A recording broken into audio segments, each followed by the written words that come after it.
ولله الحمد الله أكبر الله الشافع يوم المحشر الله أكبر لا إله إلا الله والله أكبر الله وعلى آله وأصحابه سه وطهر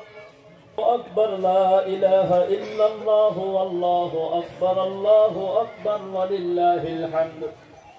أما بعد রোজা ৰখাৰ পিছত আজি আপোনালোকে ঈশ্বৰৰ ওচৰত দোৱা প্ৰাৰ্থনা কৰিলে আজি ঈদ উল ফিতৰ কি ক'ব আৰু কি মেছেজ দিব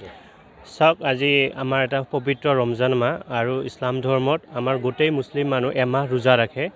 আৰু এই ৰোজাটো অকল এই কাৰণে ৰাখে যে আল্লাহ হুকুম দিয়াৰ কাৰণে যে মানুহে গোটেই দিনটো ৰোজা ৰাখি নিজৰ ভিতৰত যিখিনি এটা বেড হেবিট থাকে সেইখিনিক মুচিয়াই পিনে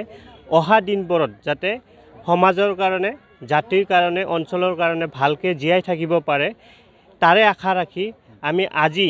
এই ৰমজান মাহৰ শেষত আজি ঈদ উল ফিতৰৰ দিনা আমি সকলোৱে একেলগে নামাজ পঢ়িলোঁ আৰু আমি বিশেষকৈ দোৱা কৰিছোঁ যাতে গোটেই ভাৰতবৰ্ষত অসমত গোটেই BTCত শান্তি প্ৰতিষ্ঠা হওক আৰু আগন্তুক দিনত যাতে আমি সকলো জাতি জনগোষ্ঠী মিলিজুলি থাকিব পাৰোঁ তাৰে কামনা কৰি আজি আমাৰ ইমাম সাহেবে দোৱা কৰিছে আৰু আমি আশা কৰোঁ বিশেষকৈ যে আমাৰ এই অঞ্চলত এই আজিৰ এই পবিত্ৰ দিনৰ জৰিয়তে শান্তি প্ৰতিষ্ঠা হ'ব আৰু শান্তি হৈ আছে অহা দিনবোৰত যাতে আমি একেলগে মিলিজুলি থাকিব পাৰোঁ আৰু সকলোৰে যাতে এটা সময় উন্নয়ন গঢ়ি উঠে